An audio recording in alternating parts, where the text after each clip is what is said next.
ఈరోజు అంతర్జాతీయ ఊపిరితిత్తుల క్యాన్సర్ దినోత్సవం. ఈ ప్రత్యేక సందర్భాన్ని పురస్కరించుకొని పొగ తాగటం ఆరోగ్యాన్ని హానికరమని ఒకవైపు సామాజిక మాధ్యమాలు, మన ప్రభుత్వాలు, మరోవైపు ప్రజల శ్రేయస్సును ఆకాంక్షించే సామాజిక సేవా సంస్థలు గొంతెత్తి ఘోషిస్తున్నప్పటికీ అవేవి చెవికెక్కించుకొని ధూమపాన ప్రియులు దమ్మెర దమ్మంటూ విచ్చలవిడిగా పొగను పీలుస్తూ దమ్ముల మీద దమ్ము కొడుతూ ఊపిరితిత్తుల క్యాన్సర్ను కొని తెచ్చుకుంటుండడం ఈ సమాజానికి సంబంధించి అత్యంత ఆందోళన కలిగించే విషయం.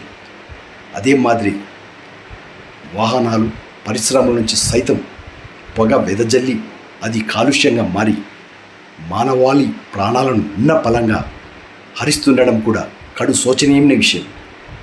కాబట్టి ఈ ప్రత్యేక దినాన్ని పురస్కరించుకొని మన దేశంలోని ఆయా రాష్ట్ర ప్రభుత్వాలు పొగ తాగటానికి, కాలుష్యానికి దూరంగా ఉండాలని ప్రజలకు విజ్ఞప్తి చేస్తున్నాం.